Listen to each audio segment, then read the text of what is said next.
Hey everybody, welcome to the Song Revolution podcast, brought to you by Nashville Christian Songwriters. Nashville Christian Songwriters exists to empower Christian songwriters worldwide. I'm John Chisum, and this podcast exists to bring you valuable songwriting insights, inspiration, interviews, and just all around good fun with some of the greatest songwriters, producers, arrangers, artists, and creatives, and beyond. You can find out a whole lot more about us at NashvilleChristianSongwriters.com.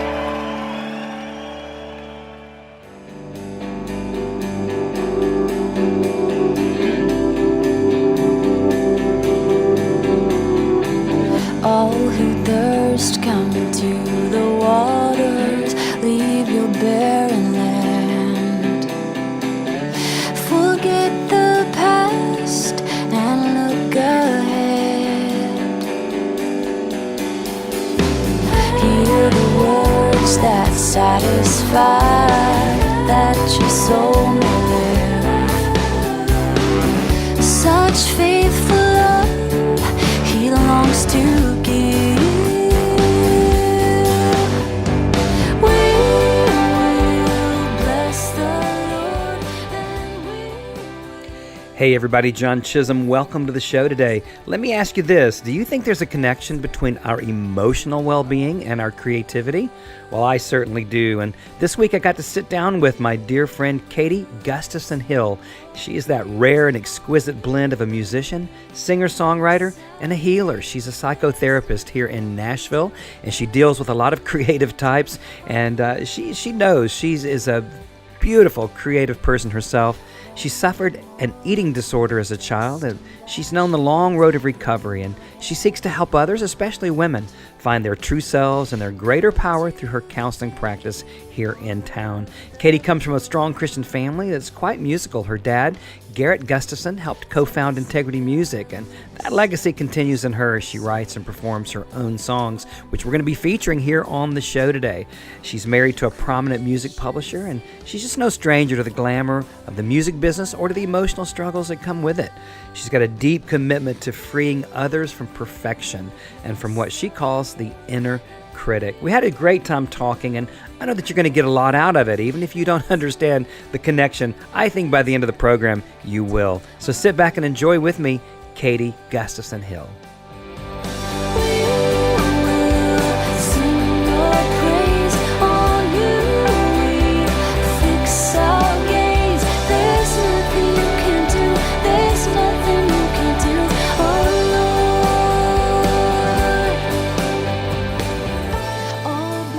Hey everybody, John Chisum here on the Song Revolution podcast. You know, guys, I love doing this show because I get to hang out with some of the coolest people. If you haven't gone back and checked the back catalog of our episodes, you're really missing out. And yes, I'm just trying to frighten you because your life isn't complete if you haven't listened to every episode of the Song Revolution, because we've had some of the coolest people.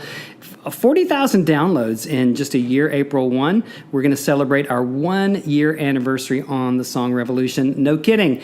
And it's just been a huge, huge blessing to me to get to hang out with great people. And today is no different because I'm here with the one and only, the inimitable, the lovely, the talented Gerrit Hill. Gerrit, welcome. Gerrit, hi, John. So good to be here. Now, we've known you since you were 12 years old. I can't believe it. That's amazing. And now here you are, absolutely grown, lovely, married. You're a psychotherapist. I need some help.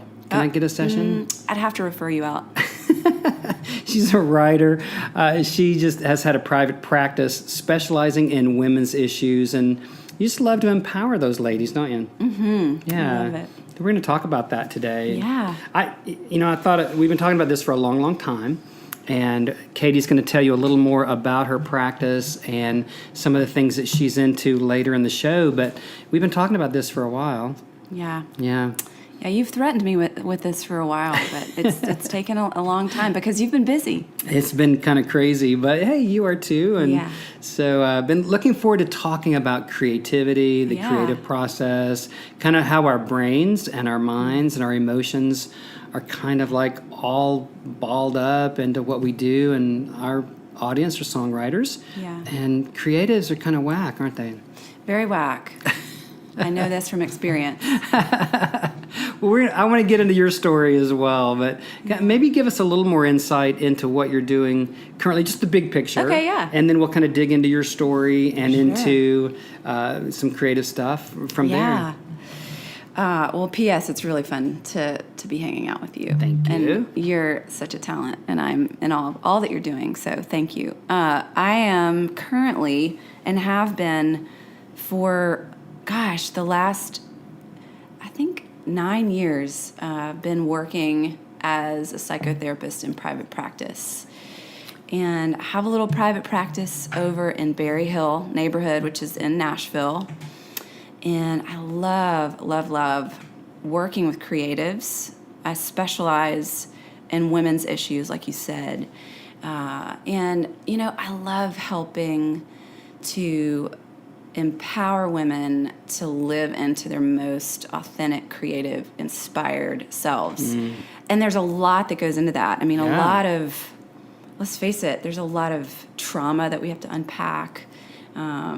A lot of rewriting of our stories. And so I kind of love the fact that I get to co-author so many stories and really just listen. Like, I love listening so much, and it's just a big honor to get to journey alongside so many just incredible women. Well, I love what you said, rewriting, co-authoring stories. Tell me the difference, and our listeners, the difference between like therapy and psychotherapy and just counseling. Yeah, it's so weird. I mean, they all bleed in. I mean, essentially, I am a counselor.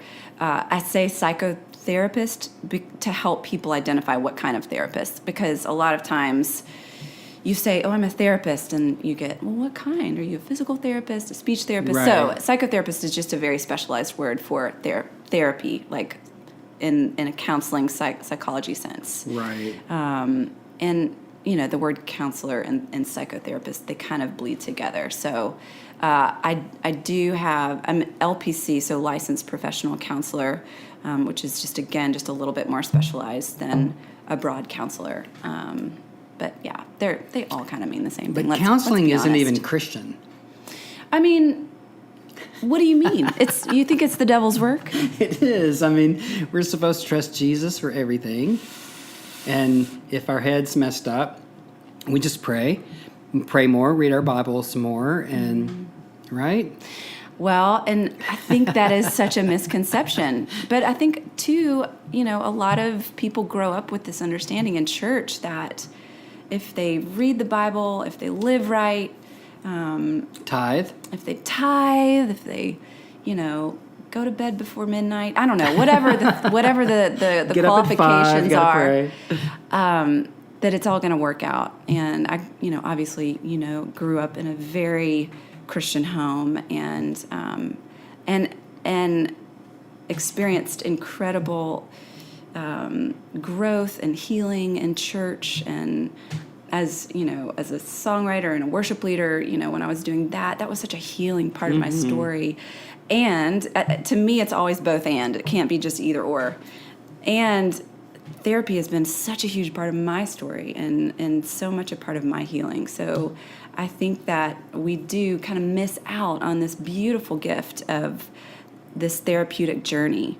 Because really all it is learning tools to put in our tool belt that a lot of people in church don't have. And they're not Christian tools, they're not non-Christian tools, they're just tools for living and tools for thriving. So, I hate that we kind of compartmentalize this mental health issue. Yeah. And I think anyone, definitely Christians can really benefit from Absolutely. scripture and prayer and just all the rich goodness in that community, as well as in therapy, one-on-one or group, whatever. Yeah. fits. Well, when I came to Jesus many, many years ago, you didn't even talk about counseling. Really? Oh, yeah. It was like anathema. It was like you did not admit that you had an emotional or mental problem. That's And wild. then when we were in the faith movement, and I'm not pointing fingers at anybody, but it was literally taught that if you didn't have that if you had mental issues or financial issues or marital issues or whatever, you just didn't have enough faith. Yeah. And the faith was the answer. And so it took me a long time. You know, I mean, gosh, I don't know. I've spent probably $100 million on therapy myself. But, Yeah. you know, and I think I'm doing better, you know. Yeah, I started to make some jokes, and it just is inappropriate. Hey, Totally inappropriate. I thought that was good. You know, but still, it's like it was so wrong. You just didn't even admit that you Yeah. had any emotional kind of needs, and it's much more acceptable these days. right. Well, we're just in this big, massive movement of vulnerability, aren't we? We are. And I think, you know, I went to hear Brene Brown speak last week. Oh, my. A week ago on Love Thursday. her. Yeah, she's such a girl crush on her. And but you know, she mentioned she reminded us all that there is absolutely no courage without vulnerability. You cannot. There's no act of courage ever in the whole wide world that's taken place, that's happened without this vulnerable choice to get outside of our comfort zone, right? So I just think that therapy and counseling and asking for help in general is just one of the most courageous things that a person can do. So I think it's a sign of strength. Wow. And doesn't it usually, though, take a crisis for somebody to decide they want help Typically, emotionally? I think it And- absolutely does. I think it takes a lot of people. I think it just also depends on what kind of culture you grow up in. You know, a lot of cultures really value therapy, and you know, it's just kind of part of what you do. In New York City, you have like 3 therapists, and that's just part of your daily thing. It's like going to a trainer, right? But I think a lot of, especially like Southern conservative communities, and beyond, it is kind of one of like a last ditch effort. Like, let's call the therapist. Right. You know, we're really far gone now. But Right. yes, it does take a lot of. I mean, for me, it took that. So, so I can't dig on those people. Yeah, right. Well, tell us a little bit about your story.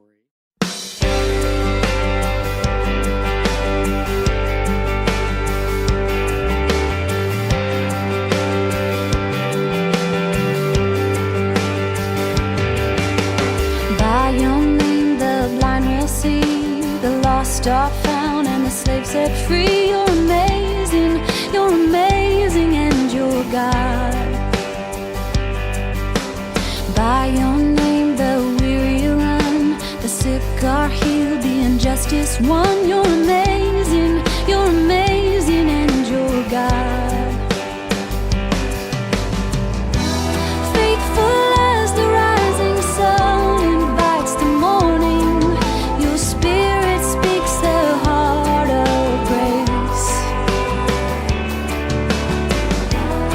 Even though the seasons change and time is fleeting, your presence will forever remain. We will wait for you, most holy God. We will hear your voice, it's calling. We will know your perfect love divine, as deep cries out from your heart to ours. By your name sin is wiped away, hope has found its home, orphans know their way. You're amazing, and you're God. By your name fear is overcome, love has paid the price, so we sing this song. You're amazing, and you're God. Faithful as the rising sun invites the morning, your spirit speaks the heart of grace. Even though the seasons change and time is fleeting, your presence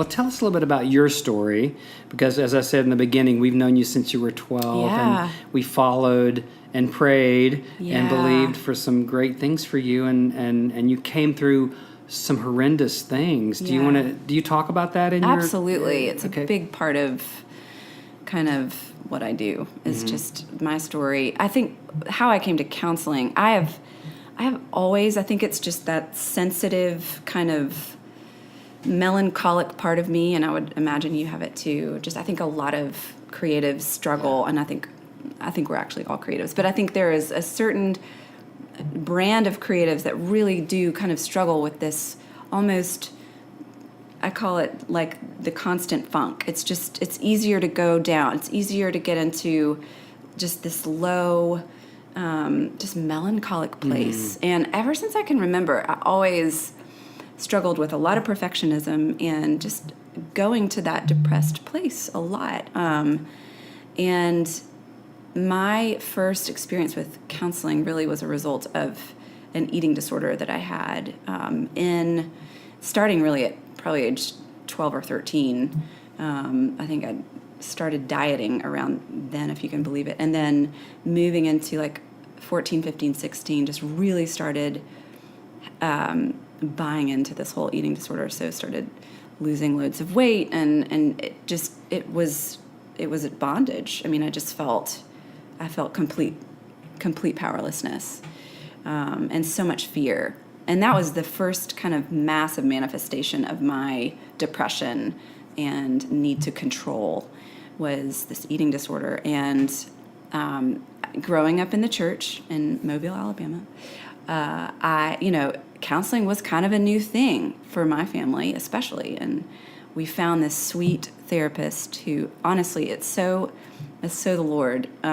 She had lived in Nashville, Tennessee. She was a singer, and she had become a therapist. So she had kind of like tied her music into her therapy, and it's really cool. But she was my first therapist, and I remember we would get in the car, and Mom would take me over to Fairhope because her office was in Fairhope, and it was every Wednesday. And something in me, it was just water. I mean, for just my weary soul, to have someone hold a space for me. And she had also struggled with some of the things that I was dealing with. And so there was just such a connection. And I just, I loved talking to my mom and dad about it, and they were so open and supportive. But this woman, she was just so wise and so compassionate and accepting. And it was just this beautiful space to be me and to just be completely broken. And so that kind of began, and I just remember, like, I think the first time I left her office, I was just kind of in awe. In my mind, in my spirit, I told myself, I want to do something like that one day. It was just such a game changer for me. And it started, came out of that eating disorder. I mean, it was a journey of recovery, but still dealt with a lot of depression, deep depression, a lot of insomnia, anxiety.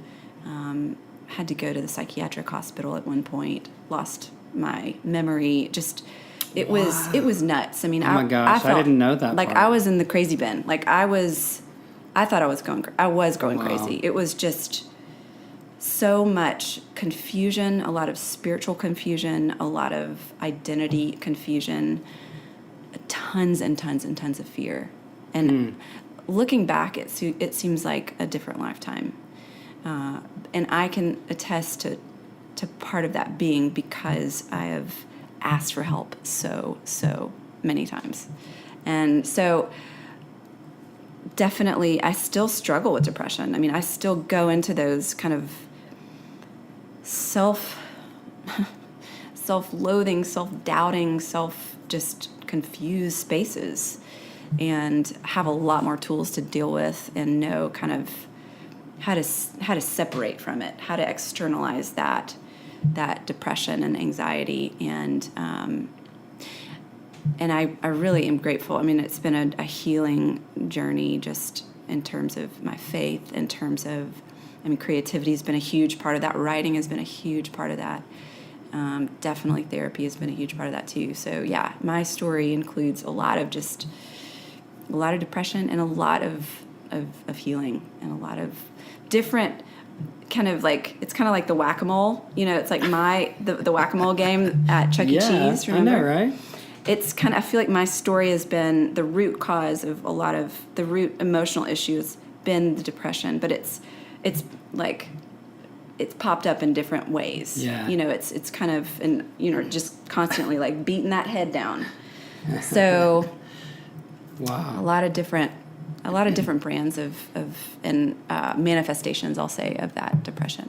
So many people that are listening right now have dealt with Yeah. so many things that you have, or maybe different things, but maybe have never actually, I hate to say come out, but Yeah. definitely, acknowledged that those things are going on and gotten a little bit of help for themselves. Yeah. And what do you think, because you talked about, the depths of despair and those things, where was faith for the people out there who are going, well, that girl, man, she just doesn't know Jesus well enough, or she doesn't Yeah. have enough faith.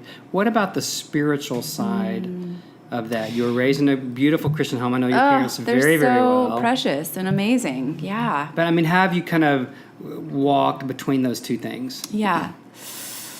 I tend to be an extremist, and I'm very much a recovering perfectionist. And I feel like my faith journey got real confused when I didn't believe that it's like an age-old conundrum.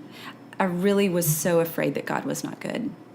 Like, I never, in as much church and as much worship and as much all the good stuff that I grew up around, somehow I got this lie lodged into the deepest core of my being that God really didn't have good things for me, that God was very removed from my life. Wow. That God was not like the policeman up in the clouds, like waiting to hammer down. It was more like he's holding out. Like, I've got to make it all happen. And I don't believe in myself in the least to be able to do that, because I am very against myself. I was just not on my own team. And I also just had this big old fat fear that God wasn't either. Wow. So it became just all encompassing. What I know about fear is that fear is learned. We're not born with fear. We're born, like, my little sister just had a baby, and she is my life's light, and just pride and joy. She's so precious. And I just watch her, and you guys have a kid, Allie. Allie. She is not a kid anymore. She is a grown woman. But I kind of like never, ever understood this idea that this fear that I had in my heart and in my, like, literally in my being, because it was such a visceral thing. My anxiety and my depression, I felt them in my body. And so it was kind of this I couldn't separate out, like, God. It became this lie that God somehow was causing this, that this was something that I had to go through in order to be a part of his kingdom. Wow. I mean, like, a lot of weird stuff. That's suffering. It's a lot of, I think, just legalistic ideas. Like, God really didn't want me to be happy. It was like a requirement, like boot camp or something. And then it is so funny. I was literally in a real kind of bad place. And I was driving down the road, and I was like wrestling with God. And I just remember thinking, wait a minute, that is really bad PR. If everybody who's a Christian and everybody who loves Jesus is scared out of their minds, that's terrible PR. Like, why would, he's smarter than that. And it was kind of this like really practical revelation that I had that, no, wait a minute, God is so loving. God is love. Like, there's just nothing else. I mean, that's the essence. And that's who, who we invite into our hearts, into our beings. And so there's a disconnect, but I don't know how or why, and I kind of quit trying to answer that question. Why did I buy into this? Why did I don't know. I knew that it was my life's work and that I needed Jesus to help me understand the truth about who he was and who he is. So how did healing come then eventually for you in that?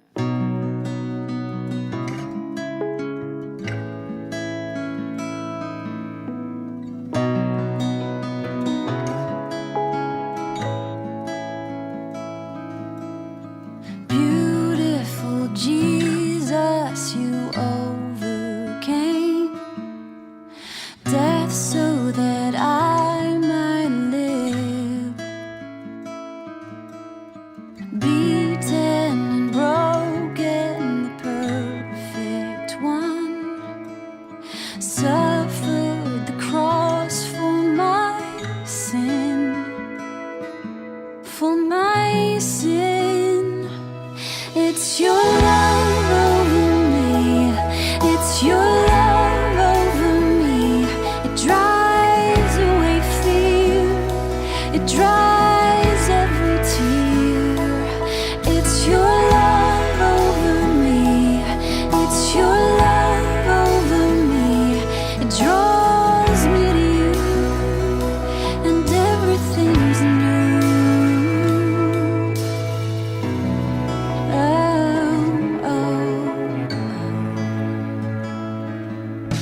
Redeemer of all that once was lost, heaven and earth sing your praise. Love made a way despite the cost, and grace goes before me today and each day. It's your love over me. It's your love over me. It drives away fear. It dries every tear. It's your love over me. It's your love over me. It draws me to you, and everything's new. I'm convinced nothing can separate me from this love amazing. Heaven or earth, angels nor demons can come between us. Hardship nor hunger, present nor future, heartache, pain, and doubt. I am convinced you have overcome the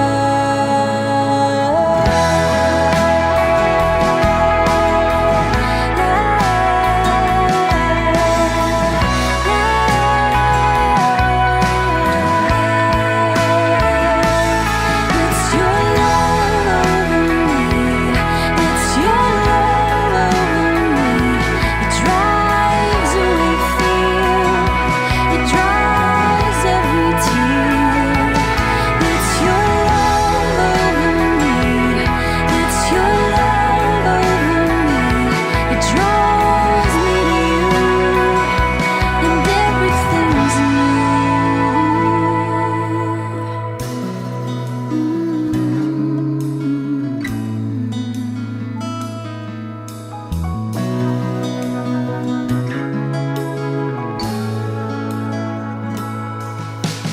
Beautiful Jesus, you overcame death so that I might live. So how did healing come then eventually for you in that? Honestly, I'm gonna be real honest. I kind of left church. I had to get away. I had to create some space. I had to develop my own convictions. And honestly, what that looked like, I had to fall down.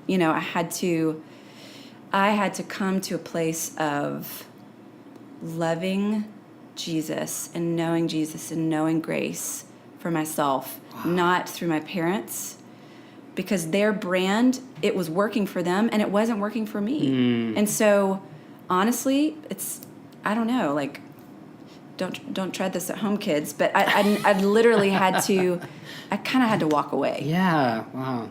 And, and kind of one of my favorite stories in Scripture has always been the prodigal son. And so it was really a journey of me finding for myself. Because as an Enneagram 4, and I know you know Enneagram language.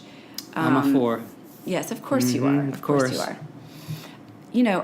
There's a lot of stubbornness in that part of who we are. And a lot of, I need to know, like, individualism, which can also be a dirty word in the church.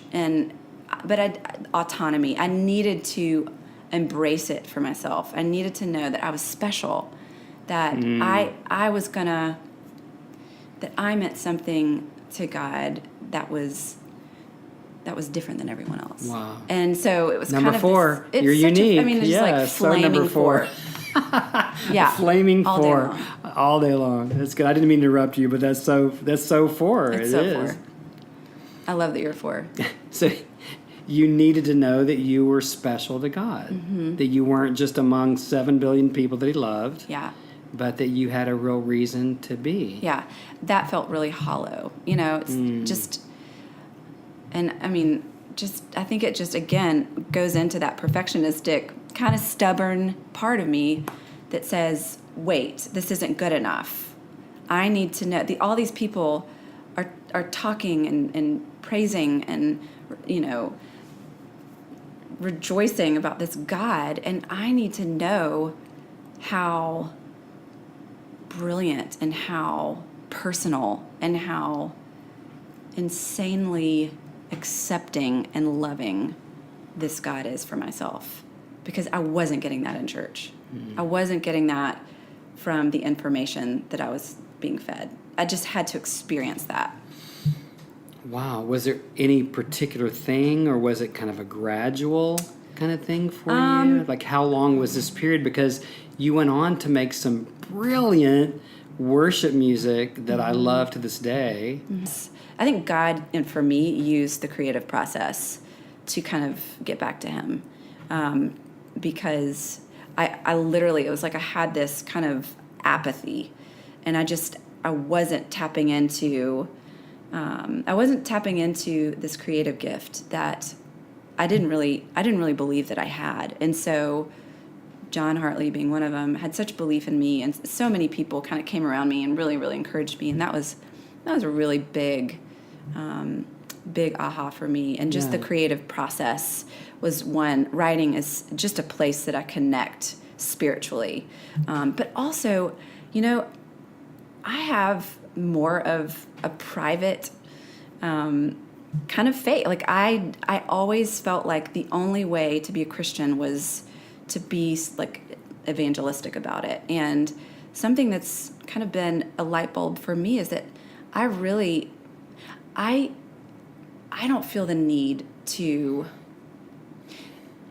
because God's love is everywhere, and it's ever present. And so it almost can feel phony to me when I feel like it's forced, and like people have the propensity to talk about it constantly. And I think they're probably talking about it because it's so important and so central to their lives and just all that they believe. And I love that. For me, though, I like to talk about a lot of different things, and I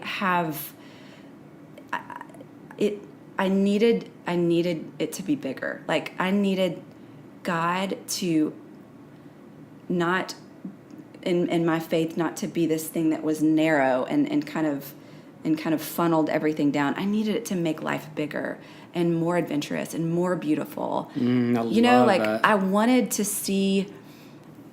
It's why I love liturgical churches, and I love ritual, and I love, I just love beauty so much. I mean, again, that 4 part of me is so drawn to art and so drawn to just the creative endeavor. And to me, that is such a beautiful mystical outpouring of who God is. And so I think for me too, learning that was okay, learning that I had permission to experience my faith in a little bit more of a subtle way than these overt kind of things that I was used to growing up. We're going to take just a quick break and talk about something that I think is going to be very valuable for you as a Christian songwriter. So check it out. Do you feel like God's given you a bunch of songs, but you don't know what to do with them? Do you feel like you've got a real call on your life to write, but you're clueless about where to start? Or maybe you've got writer's block and you're wondering if you'll ever get the creative juices flowing again. Well, we've got you covered with NCS membership. NCS membership is all about community and how to grow in this calling you feel deep inside to be heard. We get it. We know that you just want to honor God with your talents and be a good steward of what He's given you. And that's why NCS membership could be your next right step to grow, learn, be challenged, get connected, and ultimately fulfill your dreams to glorify God and reach others with the same passion you feel. It's designed to help you tell your story and to reach listeners who will love your songs. With your NCS membership, you'll receive 2 free song critiques, 24/7 access to valuable masterclasses on topics such as modern hymn writing, worship writing, song form, lyric development, and recording home demos, as well as discounts for other NCS products, and a deep connection into a community of creatives who get you. There are a lot of songwriters out there, so you need to be the best you can be to stand out, be heard, and become the songwriter you were born to be. Just go to NashvilleChristianSongwriters.com now to check out all the great benefits of becoming part of a decidedly Christian community of songwriters from all over the world. NCS membership, your next right step to being heard. Well, I just hope that you'll take advantage of that and check it out. All right? We bring you good stuff here on the Song Revolution podcast. So back to our episode.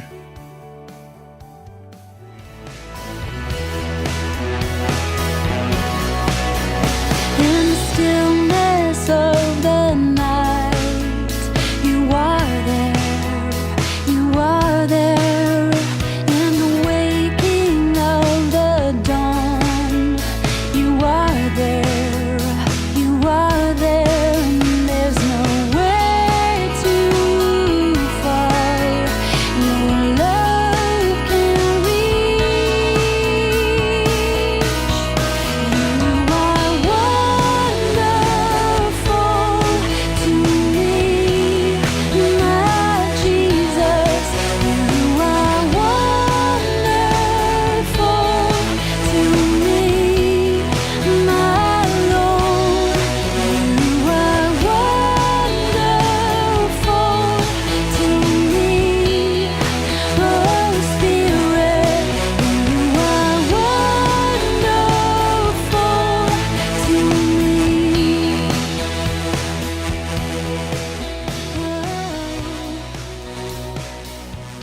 Years, but you were like one of the first voices that was different. And I'm always drawn to different. Me I'm a number too. 4, flaming Of course, 4. flaming Can't 4. help it.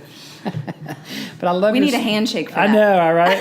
with only like 4 fingers or something. But it's like, God used creativity and music and songs to bring some healing and bring you back Yeah. to Himself in such a beautiful way. Take us into a little bit of what you're doing now and what you want to do. Yeah. And then how our listeners can connect with you, because I don't want to speak for you, so help me Yeah. understand So, that. like we mentioned earlier, I'm doing a lot of private practice. I work with mainly creatives, mainly women. I love working with women. They are just my heart, and love empowering them in their journey. I have a blog. It's KatieGustafsonCounseling.com. And I write a weekly blog, and I also write a weekly, just short and sweet, I call it Truth Bite. And so it's a practical tips and tools for just healthy living and empowered living that you can just take with you and just read real fast. But that has been a real creative outlet, and I really love just sharing a lot of my story, but infusing just a lot of the stuff that I'm hearing week in and week out in therapy from clients, and just giving, again, obviously anonymously, giving voice and breath to some of these deep, vulnerable issues that are just hard to talk about. So trying to start some really good conversations. I'm really trying to build my Instagram game. I feel like that's so good. Well, that's just the portal that I'm drawn to on social media, because I'm such a visual person, and I love just quick little kind of bits of wisdom. Your posts are great. Oh, thank you. Yeah. I just love that platform, and it's just fun for me. I am kind of in the process of doing a little bit of an overhaul to kind of expand and really resource more areas of life. So spirituality, the creative journey, all different, like even health and wellness kind of. So kind of almost building out a lifestyle brand through my website that I'm kind of in the process of tweaking. So going from more of a therapy based, focus centric kind of operation to just broadening the conversation, because I have a podcast. It's kind of on hold right now, getting that back online, blog. Those are the things that I'm excited about, the things that I just really enjoy doing. I love people's stories. I love bringing people's stories to light, bringing people's hard conversations, like bringing the covert into the overt. I've been so changed by people's stories, and they've just given like me shoulders to stand on, until I could find my own voice. And so I don't take story lightly. I just love curating a space, hosting a space for people to really, really tell their stories, and very much kind of their creative journeys as well. So. So if that made any sense, I don't know. Oh, no, I followed it, but I'm following all your stuff, so Yeah. I love it. So it's Katie Gustafson, and that's Gustafson. Katie Gustafson. It's hard. Counseling. I know. It's a long one. So Is you your Google- .com still up? Mm-hmm. Okay. It's there. You can find my blog there. You can reach out to me to connect if you. I love helping people transition into more fulfilling careers and creative endeavors. So I do a lot of solution-focused therapy as well as coaching and creative coaching. I also use this brilliant tool called brain spotting, which a lot of people have heard of EMDR, which is a brain-based therapy that really helps unlock trauma that has been trapped in our brains and our bodies, which, if you can believe it, it's like PTSD. Those are things we get stuck in the fight or flight or freeze space and time from trauma, and those things can't be readily accessed by talk therapy. So I use a model called brain spotting. So a lot of people that are not feeling like they experience the emotional freedom and just recovery that they are really after, I use this method called brain spotting with them, because it goes a little bit deeper and really focuses in on the brain and where trauma is stored, so that people can just get rid of some old programming, old baggage, and really step into some new ways of thinking, believing, and living. So that is like brain-based therapy, and brain science is so on my radar right now. It's I'm so just cool, though. Total geek over it. Well, I'm not female, but can I sign You up? cannot. You just come on. Yeah, we'll do it. I'll make an exception for you. Is that like train spotting? No, but it's interesting. I did it. That is so funny. I love that you said that. I went to the training. This was at Trevecca almost 3 years ago. No, two and a half years ago, and they had train spotting training instead of brain spotting training. So we were all like going in. So touche to your point.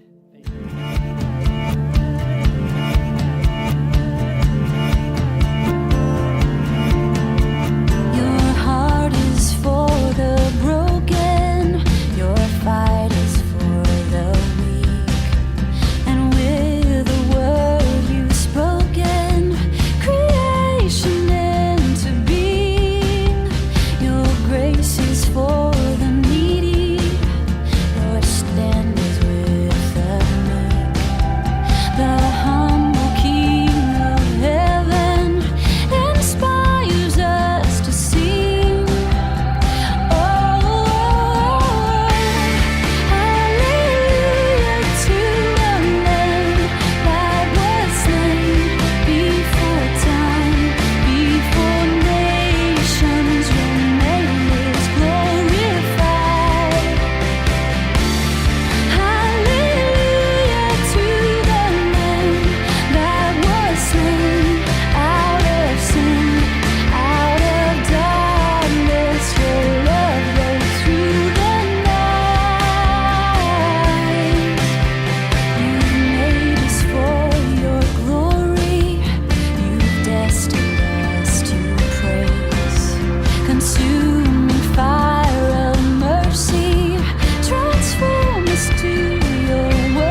tell you what, I mean, some people listening might be going, why in the world has he had this girl on here? Talking about therapy and, messed up, stuff. And now here we're in brain spotting world. And it's like, but this has everything to do with tapping into creativity, right? So let me just say this really quickly, because the creative is famous for, so ideas we know are birthed in our hearts, and they spend a lot of time in our brains, in our mind, in our thinking minds. So we'll get an idea. The thing about creatives is we can be so tough on ourselves, and we can be such critical editors and have such like, I don't know what the word is, harsh inner critics. Yes. Oh my gosh. gosh. These ideas, our ideas were never meant to be caged in our brains or in our thinking mind. They're always meant to be given life and breath. So go write it down, go put it on a voice memo, go paint something, right? Go do something to get this idea. But a lot of times, because the creative, their art is so personal to who they are. It's their identity. Yes. There's a fear factor of letting go of these ideas, putting them out into the world. So what we do is we get so overwhelmed by all of these thoughts and all of these ideas, and they become almost like the self-fulfilling prophecy. They never get out into the world, and they just get trapped in there, and it becomes really chaotic, right? Like, yes, it is such a scary thing to be a creative and have so much inside of you, but also have so much fear that stunts you from just birthing this message, birthing this song, birthing this beautiful gift. There can be just such a disconnect there. So what I love to do with clients, what I love to do with creatives, is to help them take a little vacation from that inner critic, get really, really connected to their essential self, their authentic self, to where almost like the job is go write a bad song. Just play around. Just go write a bad song, put it out there, record it. Get really good. Anything worth doing is worth doing poorly. That is something I live by. Following in your footsteps with the podcast. I didn't know what I was doing, but I was like, I just love this idea of having a podcast. So I did it really poorly and want to grow in that. But, it's just, we don't grow unless we practice. And so the creative is cursed with this kind of perfectionistic, harsh inner critic. And part of getting back to this loving, open, kind of flow sensibility that we need as creatives is to let go of that critic, to let go of that cage, right? To just put it out there. So I think therapy, I think airing old programming so that we can just live beyond that.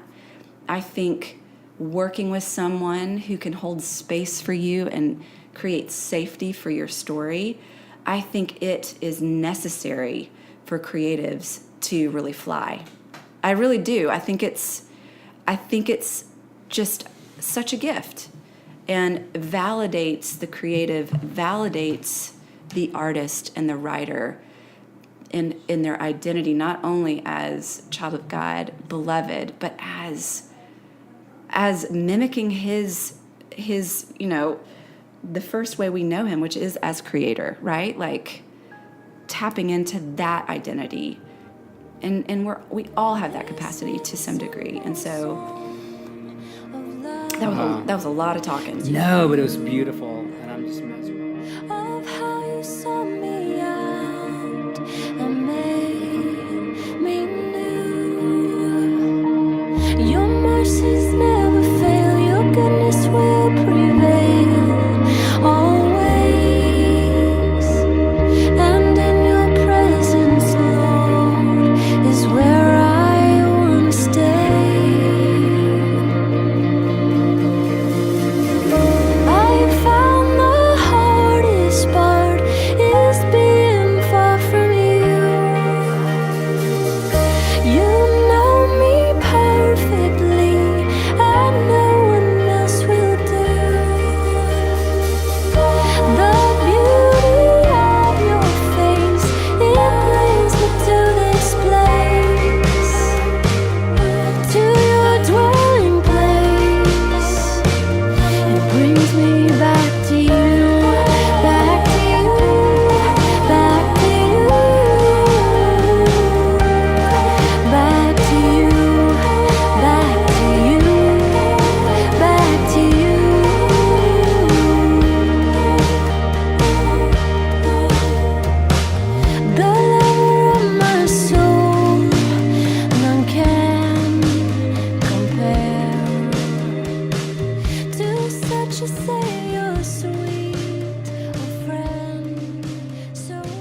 it's just a whole different kind of application. But I think about these songwriters that we're serving that needed to hear what you just said. I needed to hear what you just said, and to realize that God is still co-creating through me. We're working together to reflect something of Him, and what we're doing is just right. And getting away from, I think one of the most numbing things, I mean, as creatives, we're constantly being called to wake up, right? To be present, to practice presence, to be curious, to cultivate wonder, right?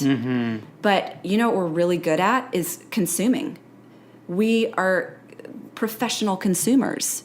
So whether that's Netflix or, you know, Chipotle or Spotify or anything, it's just constant Instagram, social media, all of it.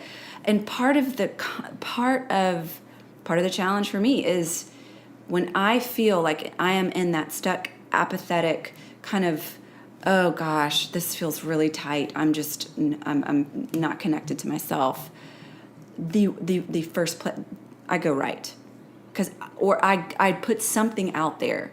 I reach out. It doesn't have to be something like a song or a poem or a blog post or a journal entry. It can literally just be, I got to make something. I got to make a conversation. I've got to create. I've got to take back control of what I do have control over. And that is being a creator in our life. That is setting our path, being intentional about our time. I mean, and just setting intentions, we're creating, right? So it's this real rub, because I'm all about absorbing content through, I mean, obviously like your podcast. I have so many podcasts I love. Other art, that fuels the tank, right? But if I'm not engaged in something that I am actively funneling awareness, conscious awareness into, to put out there, or just have for myself, right? Just writing a really crappy song that is just for me, you know? Love it. That is when I'm alive. That's when we're alive. You know, that's part of our identity. And I think when we can tie into that and realign with that every day and twice on Sunday, I think it's just a powerful thing. And I think it motivates us to stay the course, to fan the flame, to keep on keeping on, because it is one of the loneliest professions, I think. The creative professional journey. Yeah, it is. You know, unless you've got a big team around you, which is great, but a lot of us don't. A lot of us are solopreneurs and just entrepreneurs and doing our own little thing, working out of our homes, home studios, writing songs that, you know, who knows if anyone will ever listen to them. But that is why to constantly come back to and be fed by this intention, this realignment with identity as creative is, I just think it's a lifeline. It is. Wow. This has been rich. So if someone was interested, and I mean, hopefully everybody listening is interesting. Oh, they're all interested. They all have their own stories, right? How do you like to interact with people the most? I mean, Instagram. Yes. I mean, you got your website. Is it KatieGustafsonCounseling.com? Yes, KatieGustafsonCounseling.com. I have a blog newsletter that you can sign up. If you go to my Instagram, you can click the link and just sign up. That's I love interacting with people on Instagram. And you can sign up to get exclusive emails every week. So just a lot of just the stuff that we've been talking about, the creative journey, as well as just really practical stuff that we can use, you know, every day without going to therapy, right? So it's just kind of the gateway drug. So yes, and those are probably the best ways. I would say Instagram and my website. Okay. You know, I feel like we could talk for 2 more hours. We could easily. And not even scratch the surface. Yeah. And I would like to invite you on the show again sometime. Yeah. And let's dig into a little more of the songwriting process, Yes. because that's generally where we go with this podcast. Yes. But I knew coming into this conversation with you that this was going to be a deeper dive into more of the mental, emotional Yeah. / spiritual angle of we need to be the most whole that we can be to reflect God's glory to the greatest degree in our songs. And if we are continuing to hold a model of CCM success or getting a song on Bethel or Hillsong or whatever so that we can feel good about ourselves, that's just such a bogus measure of our worth. I knew going into this that's where we're going to go with Yes. that, right? Yes. And so what would you say as we kind of wrap up? What would you say to aspiring songwriters out there who might be caught up in trying to find their own identity or self-worth in their song's success? Yeah.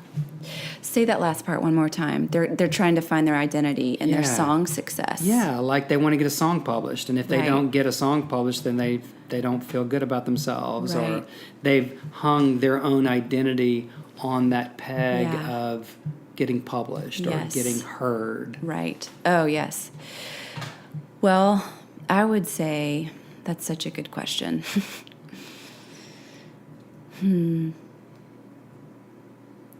I would say what this guy would say. I can't wait for you to read this book, Can't wait. The War of Art, Stephen Pressfield. You know, I think we over-glamorize songwriting. I think we over-glamorize getting a deal. It separates the amateurs from the professionals. So if your listeners are professional songwriters, and they are, and they're on the road to doing that, more of that, I would just say focus on the work, focus on the songs, write every day, like you were like trying to get away with your best friend for coffee. Like that is your song, that is your craft. Like I would say treat it as a 9 to 5. Don't get caught up in just all of the trappings of who's going to hear it and what's the hook going to sound like. You're the creator, not the critic. Focus on creating with all the authentic heart that you can, and let the critic be the critic. And create so much content that you eventually it will take off. I do believe that. On some level, you will get heard. You will find your audience. It doesn't have to, every motivational speaker doesn't have to look like Tony Robbins or Oprah Winfrey, right? There's all different brands. There's all different levels. And I think when you're true to yourself, when you're true to your craft and who God's made you to be, and you're diligent in showing up to honor that, I do believe you're gonna inevitably find your tribe. You're gonna inevitably find your audience. And it might not look like a grand stage. It might not look like a record deal or a pub deal. But the industry is changing so much, and independent writers and independent artists can do magical things without all of the system. So right? much more. I mean, Absolutely. there's just so much liberty to be had. And so I would just say stay the course and just focus on just being such a steward of your heart and your soul, and just get really good at practicing writing over and over and over and over again, and listening and just letting it sit and letting it go through the litmus test of your heart. And you said this earlier on, like, it will read if it's true. It will absolutely read if it's true. People will hear and be drawn to something that you're passionate about, and that is fully authentic to you. Wow. Okay, so I'd like to offer you a job as the NCS psychotherapist. What? Yeah. You're offering me a job? Yeah, $100,000 a year. Sweet. Absolutely. Dang. So, yeah, but you Living gotta, large. You got to counsel all the songwriters who are Okay. listening today, and me. I told you I'd have to refer you out, John. And my pets. Done. Done. It's a deal. Yeah, Katie, this has been rich, and I knew it would be. So we're going to plan on having you on again in a few months wow. to do an update and just check in. And because we needed to talk about some other things like the Enneagram Yeah. and some practical personality tests and some things that I think will benefit our songwriters. But Absolutely. thank you so much for Yes, being here. thank you. It's a great day. It's been awesome. Everybody, Katie Gustafson. Thank you. Be still, my soul. The Lord is on thy side. Bear patiently the cross of grief or pain. Leave to thy God to order and provide in every change. He faithful will remain. Be still, my soul, thy best, thy heavenly friend, through thorny ways leads to a joyful end.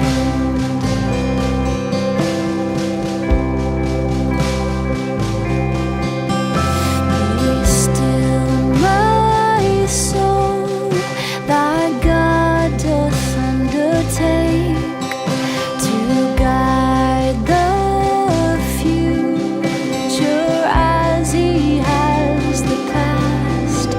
Thy hope, thy confidence, let nothing shake.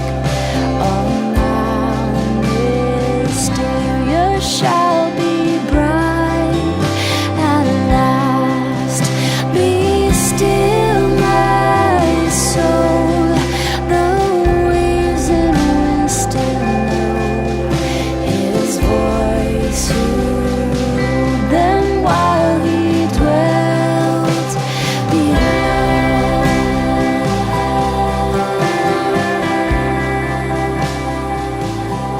Be still, my soul, the hour is hastening on.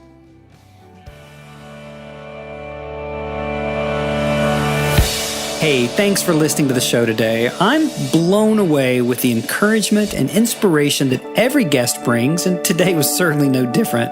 If you want even more encouragement and inspiration to take your songwriting to the next level, be sure to check out NCS membership over on our site at NashvilleChristianSongwriters.com. We're all about empowering you to become the best Christian songwriter that you can be, and NCS membership is simply the fastest and easiest way to get there. Become the songwriter that you were born to be by joining NCS membership today. I'll see you next time on the Song Revolution podcast.